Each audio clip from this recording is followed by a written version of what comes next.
Hello, guys. Welcome to the Rope Break podcast with me and Dan. As always, it's a nice sunny Friday as well, which is unusual here in the UK. So we're going to be discussing stuff that happened after Mania. So where do you want to start? Yeah, well, we kind of said last time that we'd just do Mania and we'd speak about everything else. Yeah. On this one, so I think the biggest talking point is obviously AEW. Yeah. The footage. What do you think about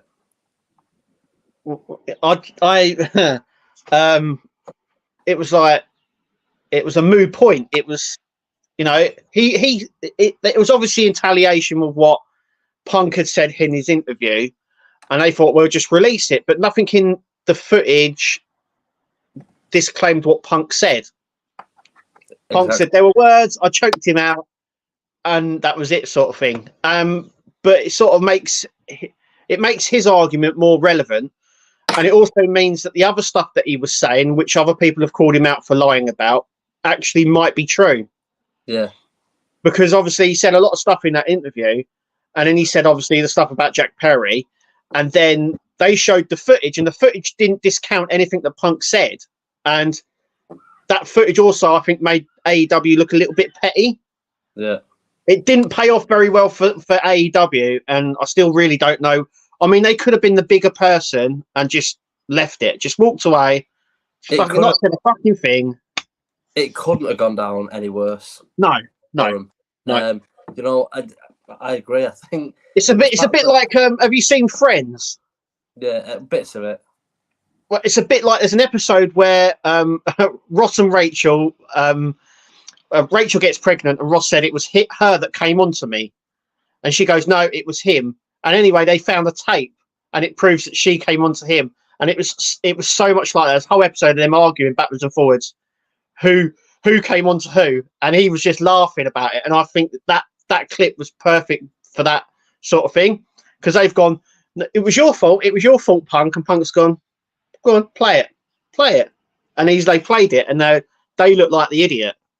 Yeah, but yeah, like you're saying, it could not have gone any worse. No, and I think my opinion on it's pretty much the same as that. The only thing that I kind of want to kind of word it this way is,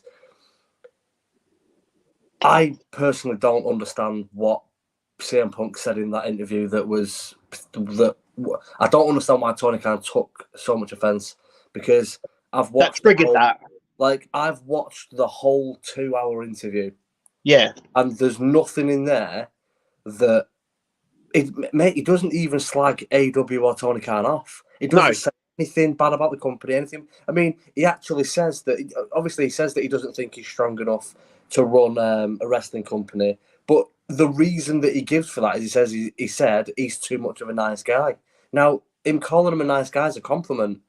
Punk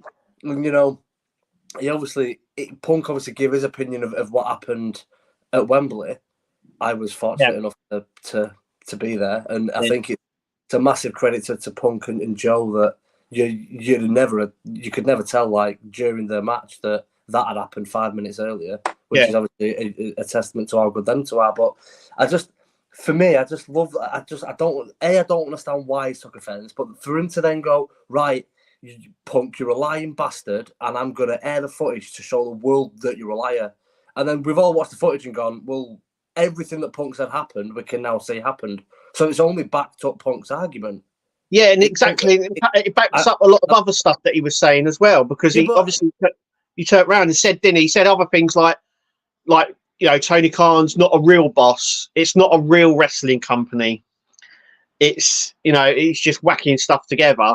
And also as well, he said, Tony Schiavone come up to him and said, Jack Perry's cursing, he's doing this using real glass. Everyone, even the safety people, the crew, they've all said no, but he's like swearing, he's going off and stuff. And obviously he goes, well, why, you've come to me, I'm going to have a word. And it's all stemmed from that. And that just backs up that thing that Jack Perry was an arsehole. Yeah. And Not only just the Punk, but to like Tony Schiavone, people in management there, people telling him don't do this. Yeah. No, I just I don't understand what Tony Khan's took offence to, because like I said, like the only thing it aimed directly at Tony Khan was he says he's a nice guy. Like, how can you take offence to someone calling you a nice guy? Okay, I can kind of understand why he wouldn't like, Punk saying that, he's not a strong enough leader, and he basically lets the inmates run the asylum, and which we've always said. Yeah, but he's saying that he's not strong enough to actually sort problems out, and it's the reason why people walk all over him. And you've got young wrestlers in their early 20s who just walk around there like they own the place and don't give a shit. And that's going to be frustrating for people like Punk, who, he came through the wrestling industry when it was like, if he'd have acted like that at 22, 23, he'd have got the shit kicked out of him every single week. Oh yeah, yeah. It's like,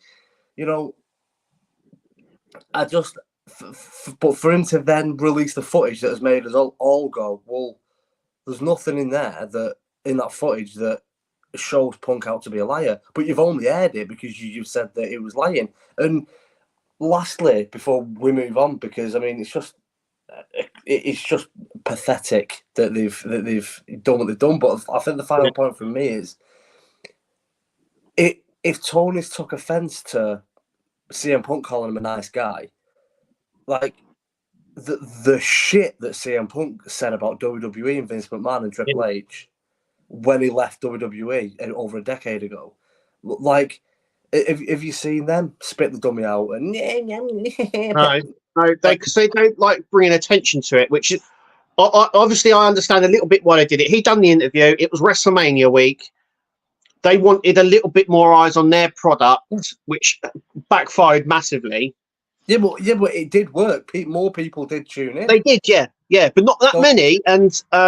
But it just showed the problem. One of the problems I have with it is that you're talking about someone who doesn't even fucking work there anymore. But if people if you turned on and go, if you've only been watching the last couple of weeks AEW, and they're talking about this CM Punk guy, and you type it in, you go to WWE, you're moving eyes to another product. You should be bringing people to your product with the guys you got, not focusing on something happening in the fucking past with someone else. I mean, the fact that when you look at stuff that the Young Bucks in particular have said about Punk, that they never wanted him there. I think they was very jealous that they were some of the top guys of the company, the EVP.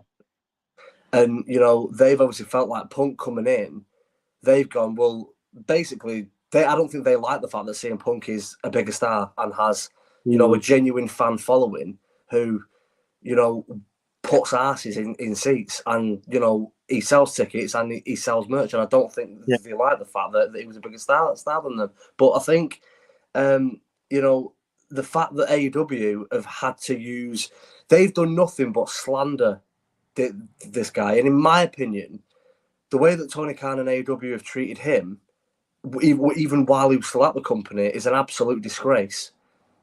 And they've, the Young Bucks in particular, done nothing but badmouth him. But then they're going to use his name just to boost the viewership ratings. It just proves the point that maybe they got rid of him. They got rid of the wrong person. Yeah, I mean, the thing. Look, I'm from England, and I rang you after I'd been to Wembley. Yeah. And I said to you, how the fuck do you cope living in London? It's an absolute fucking nightmare. It's so confusing. Like, when you're not from London and you're not used to the underground system, your head just explodes. You're like, where am I going? I'm so lost, Mom. Like, it's horrible. It's fucking horrible. You've got an American guy who he will know London even less than what I do, and they made him make his own way from the airport to the arena. He was relying on people from London directing them and tell, right, you need to jump on this tube here, you need to get off this one, you then need to you need to go over there, get on this one. Like, and he's getting off one tube, and he's like, well, you're telling me to go to the fucking blue line or whatever it is. I don't know where that is. So he's got wrestling fans literally holding his hand and taking him through the fucking the streets of London, which is massive, to get him to the arena. Now, for me, WWE don't treat their small guys like that. CM Punk was the biggest star in the company. It was the biggest name that they had, and that's the way that they treated him. Like, if you don't want to get him a limo from the airport, you at least arrange a taxi, an Uber, I think, something to just pick him up from the airport and take him to, like, you know, the bigger name that you are, the bigger star that you are, the more likely you are for a dickhead to come up and punch you, attack you, stab you. Like, the more well-known you are, and especially if you're someone like CM Punk, who's kind of built a name by being very vocal, and, you know, some people love him, some people hate him. He's been very controversial his entire wrestling career. He's more likely to have a fan that's a nut job that goes, I fucking hate him. And all of a sudden, there's a massive problem. Like, I don't understand how you can leave your biggest star in a country that he doesn't know, in a city that he's... I'm from this country, and I was confused and lost in London. So I just... the way that they treated him, I think, is an absolute joke. And then 6-7 months earlier, when he got suspended the first time for when he kicked off with the Young Bucks and Kenny Omega at that press conference, like, he said on the interview, for 6 months no one spoke to him. Tony Khan, no one in AEW, he didn't even know whether he was still employed by the company or not, because for 6 months no one spoke to him. Like, is this the way that you treat is this the way you treat anyone who works for your company? This is your biggest star. And I think it proves it, the fact that the Wembley show last year was a sellout, that like, me and Beck still haven't booked our tickets yet, because we're trying to get the tickets for the one in Scotland, the WWE pay-per-view instead. But if we do end up going to Albany, there's still like 25,000 tickets left. At this point last year, they'd all gone. They'd all sold out. It just, like, there's 25,000. Now, some of that will be down to the fact that CM Punk isn't there. Yeah. I don't know. Like I said, it literally couldn't have gone any worse. It just couldn't have gone. Like you're saying, I just don't know what they expected to gain from it. It was just, but Kev, right? Me and you are relative nobodies. We're just two mates who enjoy wrestling, who like doing a podcast and talking about it. You know, we get probably 10 people watching our podcast, and thank you to everyone that does watch it. But my point is, we're a very, very, very low, you know, hopefully over time we will build, but we're a very, very low, you know, YouTube podcast. Now, if me and you can ring each other when it got announced that before they'd even shown the footage, when it got announced that they were going to do it, for me and you to ring each other and go, this is a bad idea, this is going to backfire really badly on them, and for it to then go as badly as what we said it would, if we know that, how do they not know that? No. Like, I don't know. I didn't. Do you know what? I didn't even like the Will Ospreay promo as well.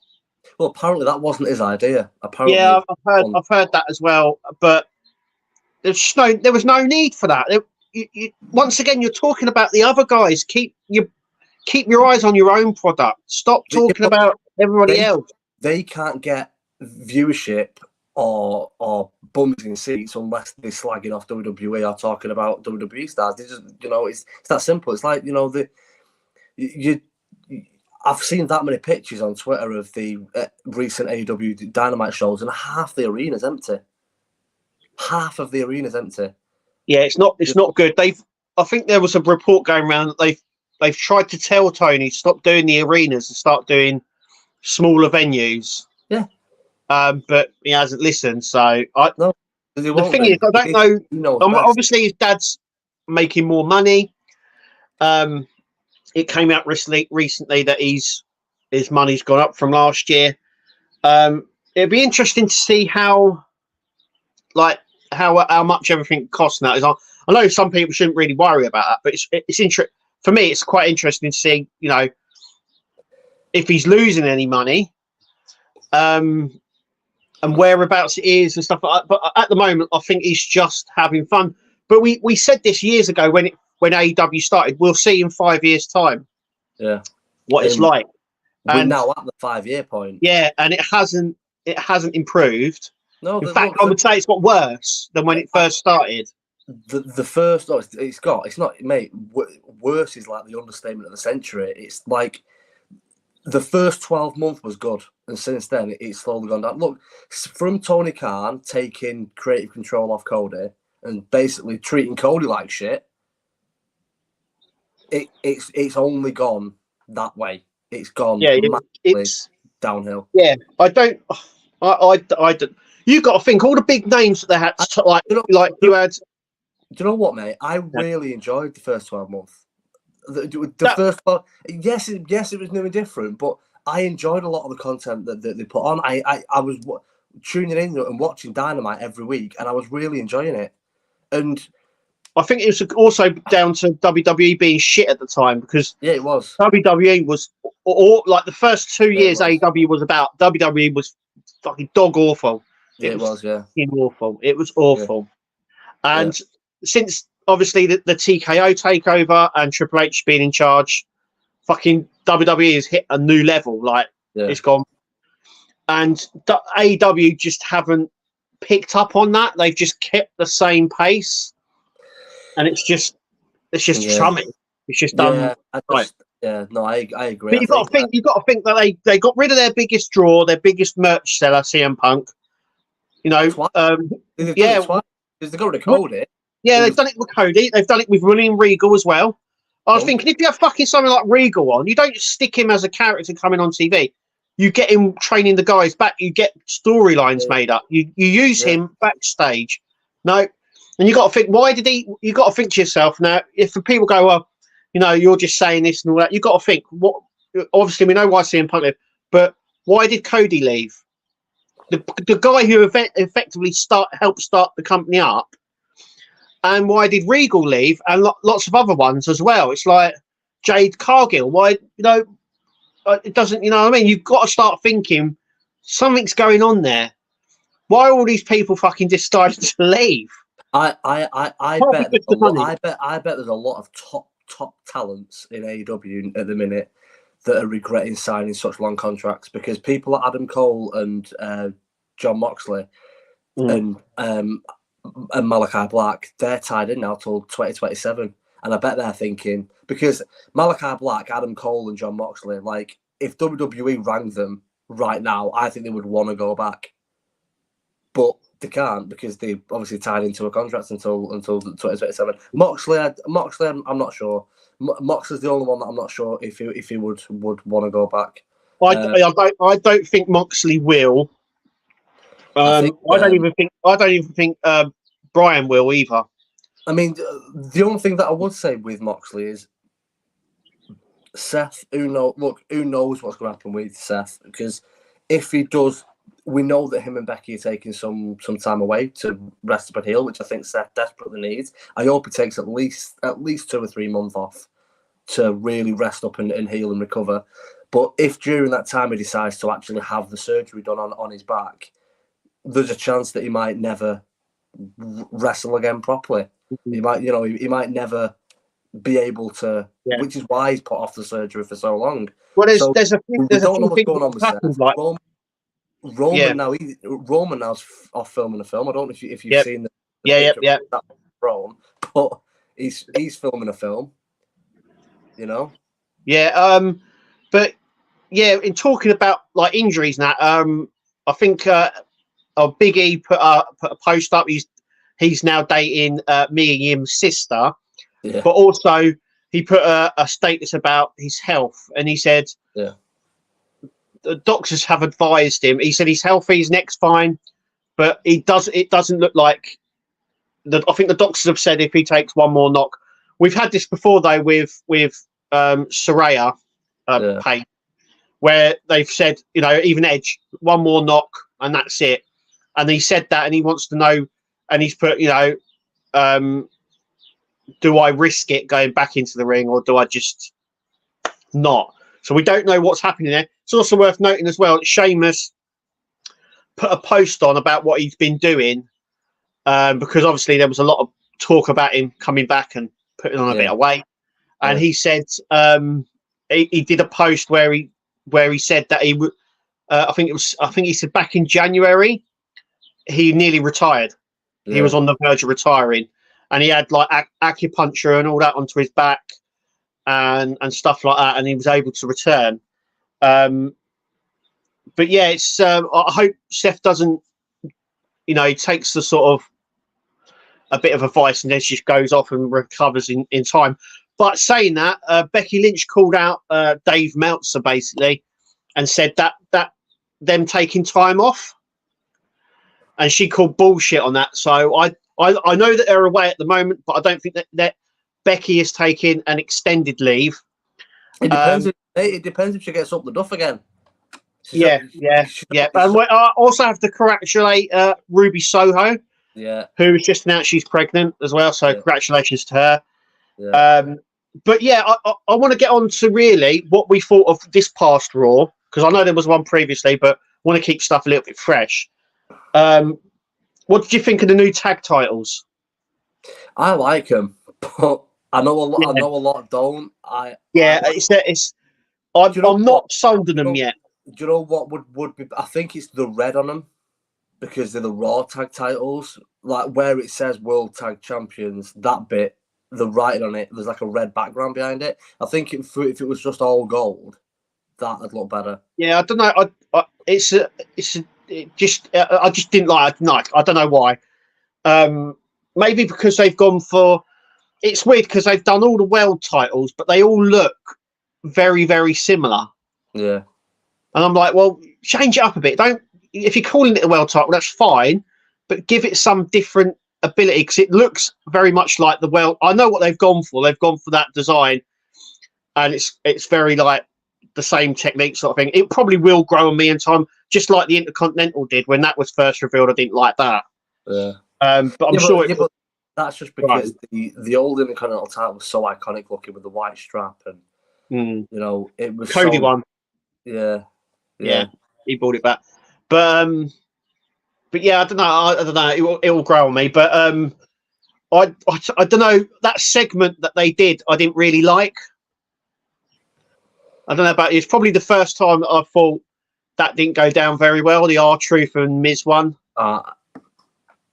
I was laughing. I found it funny. Yeah, there were bits in it were all right where he said, "I know who that is, Tommaso Ciampa." Yeah. It come across a little bit awkward, but keeping up a little bit. I think it was probably only awkward because I don't think Triple H was expecting it. I think Triple H was a little bit like, I weren't expecting to be pulled into this thing, but I found it funny. But I find anything R-Truth says funny. So it'd be interesting to see what the WWE tag team titles are going to look like. Are they going to just be the big W or what? Like, cause I think they'll probably have they'll look the same, but with the background behind the writing being red, I'm assuming that they'll be the same title but with blue. I'm assuming. Yeah, and then we have to obviously come on to. It'd be a lot easier if there were just one main champion, one tag champ, one Intercontinental, one United States. Because by having, a SmackDown champion, a Raw champion, SmackDown tag, Raw tag, SmackDown women, Raw women, there's a lot of belts. I preferred it when there's just one champion. Simplified. I would go back old school.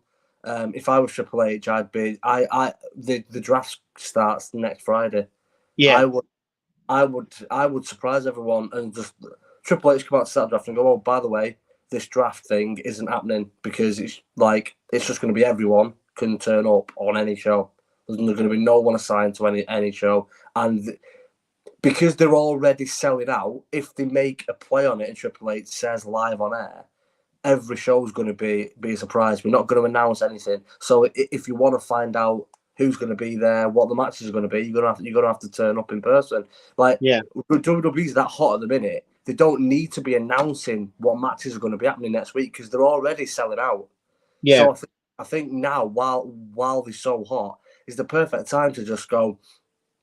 You will have no idea what superstars are going to be on Raw or SmackDown. That's exciting because if you're watching Raw, anyone's music hits, like a Kevin Owens, his music hits, you're gonna be like, oh, Owens is on this show because you don't know. Whereas at the minute, you know what superstars are on Raw. You know, like for the last 12 months, you know every Raw. Seth Rollins is going to be on it. The Judgment Day are going to be on it. Like you know who's going to be on it. You know who's going to be on every single show. Whereas if they said we're not going to announce anything and then anyone can turn up, there's everyone who comes out is a surprise. Every time someone's music is a surprise because you don't know who's going to be there. Because that's what it was like when we were kids. Yeah. It's that's what I can see why they do it and why it shouldn't be done.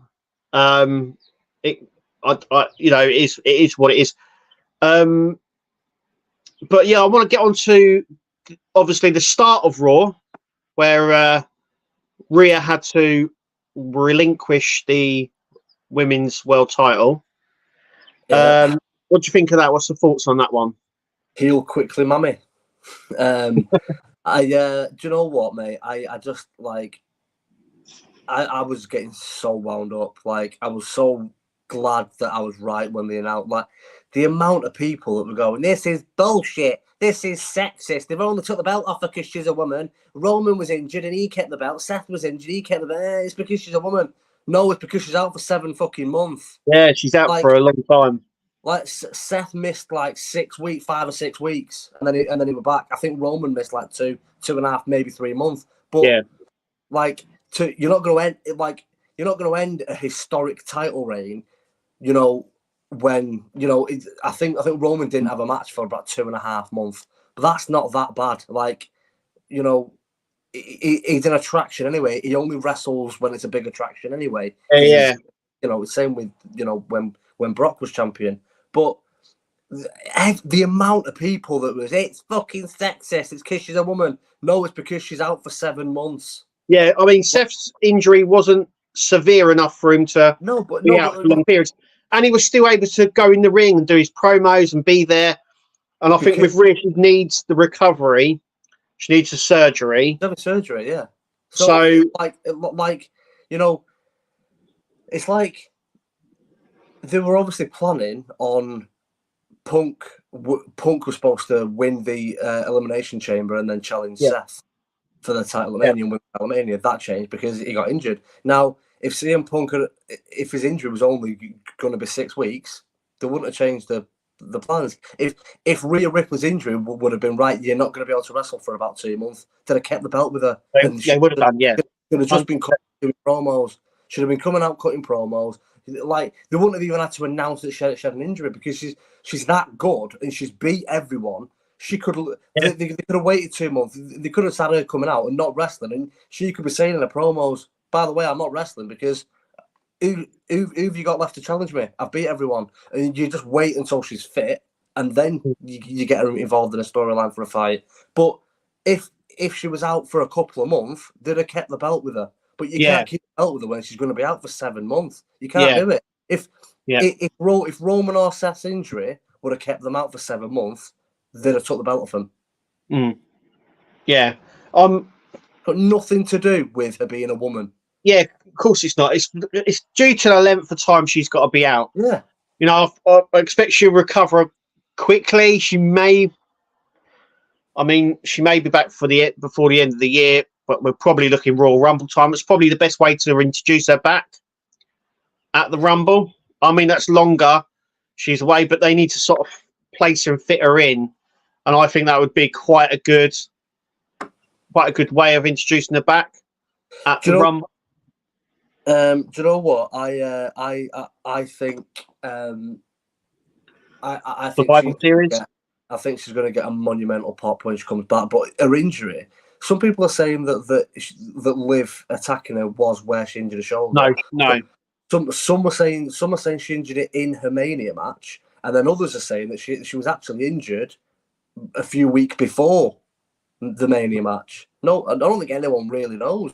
No, I think I did see a report out saying it wasn't Liv's fault, but it's when I think she threw the chair at her, and Rhea goes down.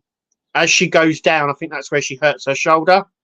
So it's got nothing to do. It's obviously as she fell. You know, it's just a fluke accident or a fluke tear. It's nothing that no one did. Yeah, but they're obviously playing it into Liv's character because obviously she came out and said that it was my fault and started. So it's playing into that character as well. The only thing that I would say is people were saying that she'd been injured for a while before. She may well have been. The Mania match. The only thing that I'm thinking, call bullshit, is it was only like 5 or 6 weeks ago that she had that match in Australia against Nia Jax. And I'm not being funny. There's no way they're going to be having her picking Nia Jax and slamming her if she already had an injured shoulder. Yeah. You know, so maybe she got injured in that match. I don't know. It happened. It'd be interesting to see what happens with the Judgment Day while she's gone. I got a funny feeling there's going to be a break up there, but we'll find out. I reckon when she comes back, she'll be a face. She won't be a heel. Well, she's kind of a baby face anyway. Yeah, the fans love her so much. She's kind of one of them weird. It's like Orton. Like Orton's character isn't it really a heel or a baby? He's either a heel or is a hybrid. You know, it's the same. Yeah, you know what I mean. Like he's never fully babyface. He's either a heel, or he's still a bit of a dick, but the fans love him and cheer him. Like, do you know what I mean? Like, I think really like the fans go nuts for her. I've got a feeling that in the draft, I know people are going to go, well, Roman was SmackDown champion for like 2 years. Yes, but Roman wasn't there every week. Cody Rhodes is. I cannot see Cody Rhodes at the draft being on SmackDown. I cannot. He's going to be moved to Raw. He's going to be Raw's champion. Yeah, and Priest will move up. I cannot see for a second Cody just being on SmackDown, not being on Raw. He's too big. He's too big of a superstar. If Roman Reigns was there every single week, he'd have been on Raw as well. SmackDown worked well because he wasn't there every single week. I've got a funny feeling they're going to move just Priest to SmackDown and they'll leave the Judgment Day Raw, and that's how they split them up. Now, if they do that, I'm going to be really pissed because I think for a long time now we've been excited for who's going to turn on who in the Judgment Day. I mean, obviously, before she got injured, is Rhea just going to knock the fuck out of everyone because she's hard. Let's face it, she's the hardest one on Judgment Day. Yeah. Like, if things come to blows there and they're really throwing bombs at each other, she's knocking all 4 of them out. She's definitely harder than all. Yeah. But you're thinking, is Rhea going to lose her shit and kick off with everyone? Are they all going to turn on Dom and kick Dom out? Are they all going to turn on, a Dom and Priest going to turn on JD? And then Finn's like, well, what do I do? Is Finn going to take JD's side? We've been looking forward to this dynamic of, who's going to turn on who in the Judgment Day. Yeah. If that's how they break him up is by leaving the rest of them on Raw and just sending Priest to SmackDown, it's a bit like, well, that's really disappointing when we've been looking forward for months. Who's going to turn? Now, me personally, I would like them to turn on Finn because I would like Finn to be a babyface again.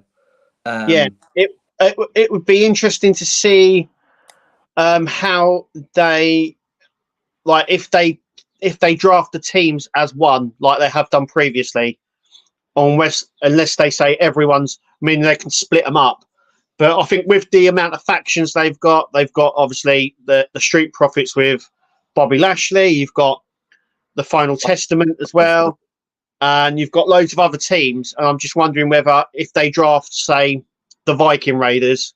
Are they drafted as a team, or do they get to pick Ivar and Eric and one and split them? I assume Eric's coming back soon because he's been gone for a fucking long time. He's been gone. He's been injured for a long time. But if you've also noticed, Ivar started to appear on NXT quite a bit as well as Raw, so he's like double dutying. But he's stopped the last 3 weeks. He stopped coming out with Sarah Logan. I know, yeah. He hasn't come out with Sarah Logan at all. So I don't know what's happening there. But they seem, if you watch NXT, they seem to be pushing Ivar for the North American title. Yeah. Also, what was mentioned on as well about the draft is everyone is eligible to be drafted to NXT as well. Yeah. Well, so look, I'm going to call it now. People like Shinsuke Nakamura, they'll go back to NXT.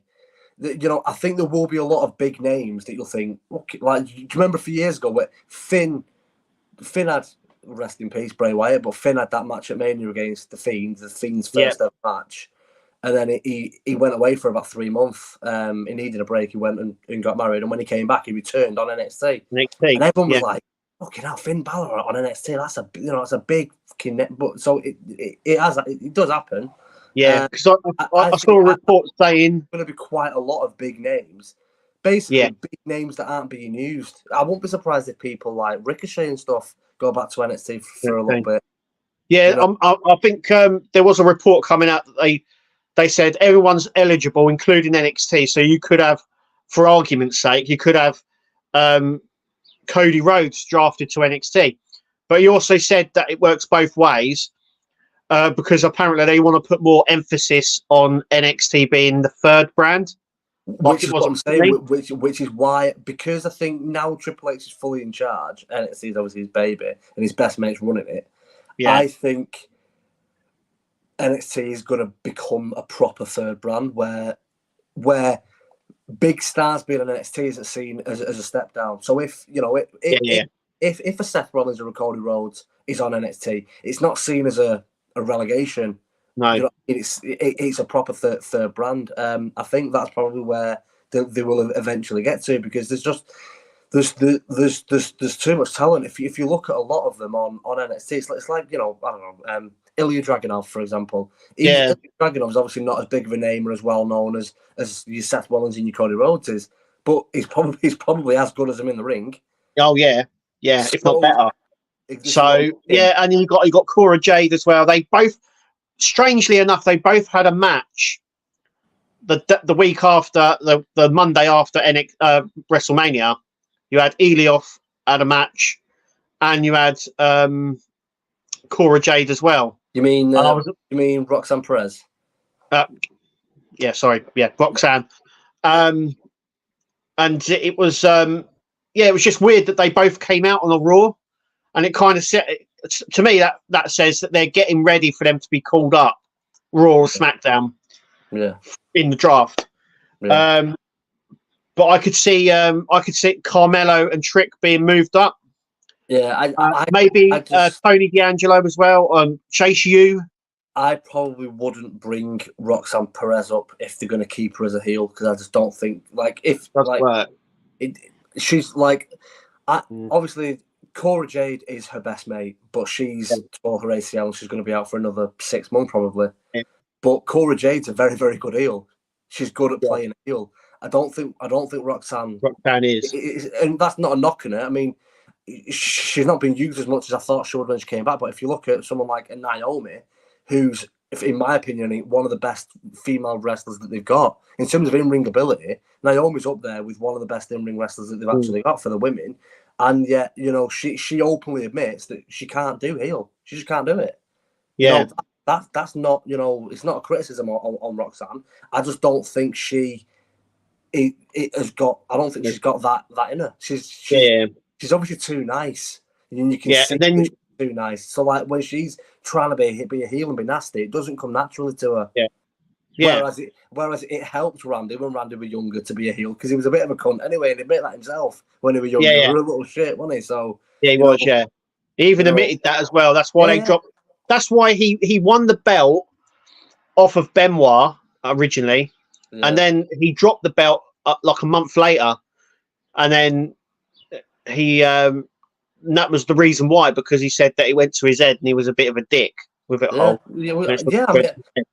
That's why they dropped the belt off him. I love a story from Cody Rhodes where it says he'd not been on the main roster long, and Randy was like driving him about and teaching him and stuff how the main roster works. He said he went into this beautiful 5-star hotel. He went into the toilet, and Randy's in the toilet having a wee, and he just goes, Cody, look at this. Rips the urinal off the wall. All water is pissing out everywhere. And then the morning after, Vince gets all the massive talent meeting together, everyone in the room going, right, someone's damaged this hotel, you've caused thousands of pounds of damage, there was water flooding, you know, the lower level of the hotel. No one's leaving this room and you're all getting fined unless you tell me who's done it. The first one to stand up was Randy going, yeah, who the fuck's done it? Who did that? And Cody's like, it was you. Yeah. But yeah, oh shit. He was. Yeah, he even admits it as well. Because at one point, he was part of Evolution, and they were actually going to replace him with Mark Jindrak. So this goes. This is how much that they were like. It's going to his bloody head. He's dick. So they were actually going to replace him in Evolution. But yeah, getting back to the World Women's Title, who do you think is going to pick it up this Monday night? I know you think. Yeah, I think. No, personally, I'm surprised that they're not going to do a tournament and then crown a champion at Backlash. That's what I'm surprised that they're actually doing. Yeah. They're actually crowning a new champion on Raw. Do you know what I'd do? I'd have Rhea have a surgery now, and then come out and just beat the fuck out of everyone with one hand. I would just win the title. I'm just going to do it one-handed. The way I would do it is I would have Monday Night Raw as women only. I'd give it Liv. Just women, every other match, tournament match, but every match a women's match to determine it. Yeah. Because there's so many great women on there, and they all deserve a shot. So I think they'd kind of miss a beat with Liv because they're pushing that, whether it is or it isn't, it is irrelevant. That WWE are telling us that Liv's took Rhea out. Yeah. This unbeatable women champion who's been a one-wrecking ass-kicking machine for the last year. She's just everybody. Swatted them all, yeah. Liv has been the one who's took her out. Now, the fact that they're pushing that, I don't understand why they would push it so heavily. And by the way, we were just speaking about Roxanne not playing a heel particularly well. I think Liv's doing it great. I mean, I was laughing. I was really belly when she came out and she's just pointing at Rhea, going, my shoulder, pointing at her laughing. I was like, you little bitch. But I think she's playing it really well. I don't understand why they would, I know people will compare it to China and stuff. I don't particularly like the comparison to China because China was a bit of an Andre the Giant, a bit of a Yokozuna. For me, yeah. If you watch a lot of stuff China did, she didn't wrestle a hell of a lot, and when she did, it was very clunky. Yeah, but this is what I'm saying. China was an attraction. She was an Andre the Giant. She was a Yokozuna. She was this. Look at the fucking size of it. She was. I mean, they called her the 8th wonder of the world, for God's sake. Like, she was an attraction. She wasn't a great wrestler. Whereas I think the closest woman that you have to China is probably Nia Jax, because Nia Jax is more of an attraction because she's a unit, isn't she? She's like 6 foot tall. She's built like a brick shit. Like she's actually better in the ring than what people give her credit for. Yes, she can sometimes be effective, but I think Nia Jax is the closest thing to China. I think Jade, obviously because of her physique, I think her entrance, because the camera's like almost on the floor looking up at her, and she stood there in a pose on her entrance. She looks 8 foot tall. She looks massive because of the camera. She's cool anyway. So and what I would say about Jade is Jade a bit of a China, because all I've seen from her really is she comes in, she shits a big boot, shits a finisher, 1, 2, 3. Well, that's what China did. Yeah, China do 2 or 3 moves because she was so powerful, So again, I would like to see Jade do a lot. I probably think. I mean, look, her entrance. I said it last week. Her entrance is my favorite entrance I've ever seen from a female wrestler. Every time I see her entrance, I'm like, wow, she looks like $1 million. Like that's another thing as well in regards to the world title. Are they going to get people from SmackDown as well? Are we going to have Naomi, Bianca Belair, Asuka, Jade? You know what I mean?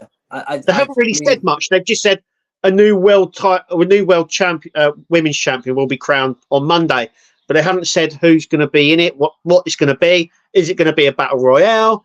Is it going to be a tournament? Yeah, no one really. Do you know what I'd do? Do you know what I think would be fucking brilliant? Women's Rumble match. Yeah. What have the contestants come out? Yeah. Just have them come out. They seem to like they seem to like doing a lot of the gauntlet matches, don't they? They seem to love doing the gauntlets at the moment. I think that's what it'll be. It'll be a gauntlet match. I would have a 30 women Rumble match that takes up the last hour of Raw. Yeah. The last hour of Raw is a women's Rumble match, and treat it as you, because the Rumble match lasts about an hour anyway. Okay, yeah.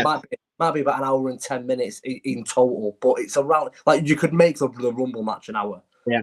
Have 30 women from NXT, Raw and SmackDown, and don't announce who's going to be in it. Just have the music hit, and down they come, and then whoever's last standing is your new champ. But that's what I'd do. But who would you like to see win it? That's the thing. Who would I like to see win it? I think it's far too early for Jade Cargill. What I was going to say was, her entrance is $1 million, and I can understand why Triple H has gone, we need her on the main roster, because she is an attraction.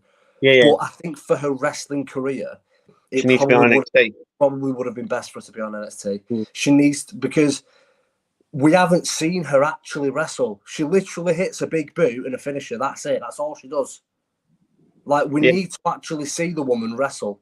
So I would put her in NXT. I would like to see Liv Morgan win it. I think, for me, it'd be Nia Jax, just because they were pushing her. We haven't seen her for a while, and she could hold it for a while, maybe. We know that she can be beaten. The only thing with Nia is she's not obviously been women's champion for a long time, whereas Liv was champion only like 18 months ago. Yeah, SmackDown women's champion. So she has been a champion relatively recently. Obviously, like all, I mean, you're going to get people that are going to slag it off. But Liv Morgan's boyfriend is soon to be returning in, obviously, Bo Dallas, and mate, the shit's already started, you know, and I find it really QR code. Yeah, the other QR. Look, it's Bo. We all know it's Bo. Uncle Howdy's returning, which is brilliant. But I do think I've seen a lot of posts on Twitter where people have voiced your opinion and say, you know, because I think it myself. I really like Bo Dallas. This is a very unpopular opinion, by the way. Bray Wyatt was more impressive in what he could do because he was such a massive, like, do you remember the size of his chest? Yeah. He was massive. He was huge. So when you're seeing him doing all these athletic moves, it's more impressive because he's so big. But in terms of actual technical in-ring wrestling ability, in my opinion, Bo Dallas is a better in-ring wrestler than what Bray was. Yeah, you got to think Bo Dallas was an NXT champion. Bo Dallas is better in the ring than what Bray ever was. But I don't think Bo can do what Bray did. I don't think he's got it in him. I don't think we're going to see how that plays out and where it ends up, because they keep doing the teasers now. Well, so we're going to get a couple of months of teasers, and then apparently they're bringing Eric Rowan back, Braun Strowman back, and potentially Alexa Bliss as well. All of them are going to be. So, because apparently this was when Wyatt kept saying, I'm going to bring back the Wyatt Six. Apparently that's who the Wyatt Six was going to be. Yeah. So they're just going to do it like without Bray. But the amount of people that are going, you know, you're disrespecting Bray's memory. They're doing it to try and do keep it alive, try and keep his memory alive. But I think I agree with some of it. Like, I don't think everything I've seen from Bo is not good enough on the mic. He's not got that charisma. Yeah. That Bray had. I don't think he's got that kind of, you know, personality where, I mean, Bray, every time he cut a promo, it was genius. He was amazing at what he did, and I don't think Bo can do that. But it might look. Triple H is very, very clever, and if Bo tries doing a few promos that are a bit Bray Wyatt and they suck, Triple H might go, right, you're not talking anymore. You're because while Bray was alive, Uncle Howdy never spoke. No.